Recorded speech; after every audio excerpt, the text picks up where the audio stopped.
सूबे के सबसे बड़े सरकारी अस्पताल रिम्स में बिजली चले जाने के कारण लिफ्ट में फंसकर 12 वर्षीय बच्ची की कुव्यवस्था के कारण मौत हो गई। बच्चे की मौत के बाद अब राजनीतिक सरगर्मी तेज हो गई है। वहीं बच्चे की मौत के बाद भारतीय जनता पार्टी के प्रदेश प्रवक्ता प्रतुल शाहदेव ने कहा कि पूरे राज्य की स्वास्थ्य व्यवस्था वेंटिलेटर पर है। इस घटना के बाद उन्होंने स्वास्थ्य मंत्री से इस्तीफे की मांग की। प्रतुल शाहदेव ने कहा कि यह बेहद ही शर्मिंदा करने वाली घटना है। उन्होंने कहा कि सिर्फ रिम्स में दलालों का जमावड़ा लगा रहता है। सुनिए पहले प्रतुल शाहदेव ने क्या कुछ कहा। रिम्स में लिफ्ट में फंसने के कारण एक बच्चे की मौत हुई। हम मानते हैं ये बेहद ही गंभीर मामला है और इसमें जो भी दोषी हैं उनके खिलाफ हत्या का मुकदमा करना चाहिए और स्वास्थ्य मंत्री में थोड़ी सी भी नैतिकता है तो उनको इस्तीफा देना चाहिए, क्योंकि हाल के दिनों में हाईकोर्ट ने लगातार रिम्स की अव्यवस्था पर टिप्पणियां की हैं और उन्होंने तो बहुत फेमसली हाईकोर्ट ने कहा था कि जो राज्य की बदनामी होती है वो रिम्स की कुव्यवस्था और कोयले की तस्करी के कारण होती है।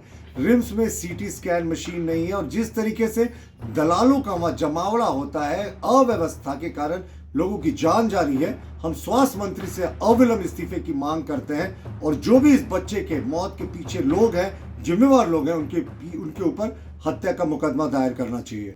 वहीं झारखंड की सत्तारूढ़ दल झारखंड मुक्ति मोर्चा के केंद्रीय प्रवक्ता मनोज पांडे ने रिम्स अस्पताल की व्यवस्था को लेकर भाजपा को जिम्मेवार ठहराया। उन्होंने कहा कि 17 वर्षों के शासन के दौरान भाजपा नेतृत्व वाली सरकार ने रिम्स अस्पताल को बेहतर करने की दिशा में कोई कदम नहीं उठाया। 3 वर्षों से हमारी सरकार आई है, झारखंड के सबसे बड़े अस्पताल की व्यवस्था ठीक करने में लगी है। पूर्ववर्ती सरकारों ने जिस तरह से अव्यवस्था फैलाई थी, आज उसमें व्यापक सुधार हुआ है। रिम्स में कई सुविधाओं में बढ़ोतरी हुई है और आगे बहुत ही विस्तृत कार्य योजना माननीय मुख्यमंत्री ने तैयार कर रखी है और आने वाले दिनों में अपने कार्यकाल में, इस कार्यकाल में ही रिम्स का कायाकल्प होगा।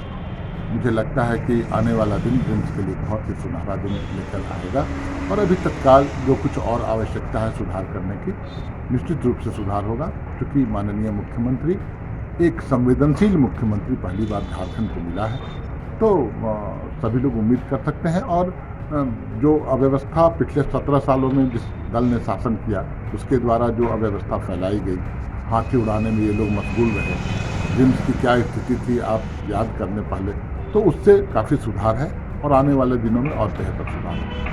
राज्य में सरकार की सहयोगी पार्टी कांग्रेस ने भी इस पर भाजपा को घेरा। कांग्रेस के प्रदेश प्रवक्ता राकेश सिन्हा ने कहा कि भाजपा की आदत है मौत और मातम पर राजनीति करना, ऐसा नहीं होना चाहिए। भारतीय जनता पार्टी अब मातम पे राजनीति करने के लिए हमेशा तैयार रहती है।